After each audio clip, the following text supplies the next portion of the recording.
विधान परिषद सभागृहामध्ये सभागृहाचे सन्माननीय ज्येष्ठ सदस्य प्रवीण दरेकर साहेबांनी, प्रसाद लाड साहेबांनी एक अत्यंत महत्त्वाचा विषय हा सभागृहासमोर मांडला, निदर्शनाला आणला।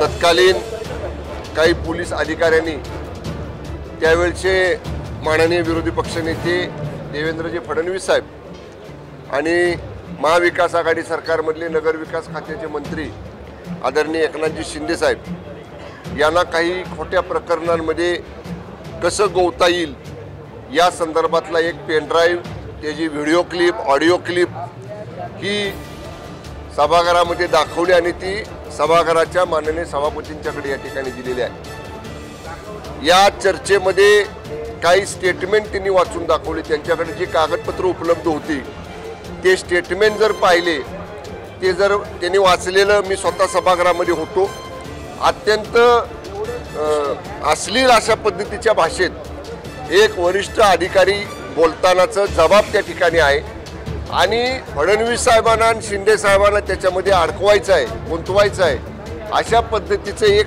कट हा तिथं रचला जात होता असं त्या संपूर्ण चर्चेमध्ये आलं। सरकार म्हणून आमचं स्पष्ट मत झालं की एखादा ACP दर्जाचा, DCP दर्जाचा अधिकारी एवढं धाडस करू शकत नाही स्वतःहून। त्याला कुणीतरी त्यांनी नाव त्यावेळी घेतलं तत्कालीन DG पांडेंचं, पण DG सुद्धा कोणाच्या तरी सांगण्यावरूनच हे करणार आहे, स्वतः त्याच्या मनानं करू शकणार नाही असं सरकार म्हणून आमचं मत झालं।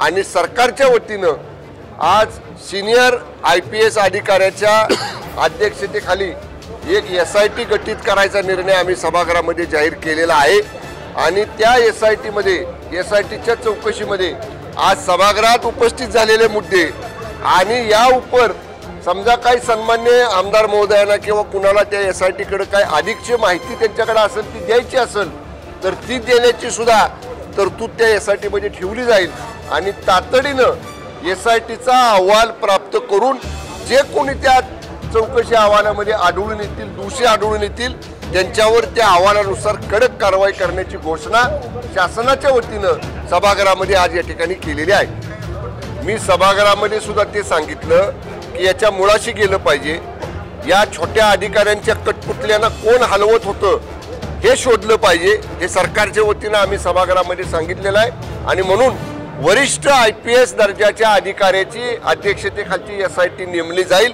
आणि याच्या मुळाशी सरकार जाईल।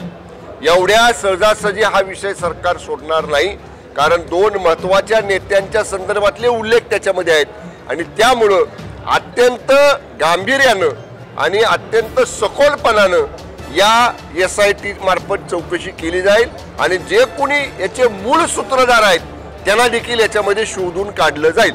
नावं सांगावीत ना, मग आम्ही सुद्धा सांगितलं ना, उभाटामध्ये जे लोक निवडून आलेत आत्ता त्यांच्यात प्रचंड अस्वस्थता आहे आणि आमची अनेक लोकांची चर्चा चालू असते। त्यांनी नावं जर सांगितली आमच्या महायुतीमधल्या लोकांची तर आम्ही त्यांच्या महाविकास आघाडीतल्या लोकांची पण आमच्या संपर्कात असणाऱ्यांची नावं सांगू। आता सरकार म्हणून आम्हाला बोलताना जोपर्यंत SITच्या चौकशीमध्ये काही गोष्टी पुढे येत नाहीत तोपर्यंत सरकार म्हणून काही अपुऱ्या माहितीच्या आधारे बोलणं योग्य नाही। थोडा वेळ द्या, SITच्या चौकशीमध्ये सगळ्या गोष्टी बाहेर येतील आणि ज्या SITचा अहवाल येईल त्यानुसार कारवाई कडक केली जाईल। ओके, धन्यवाद।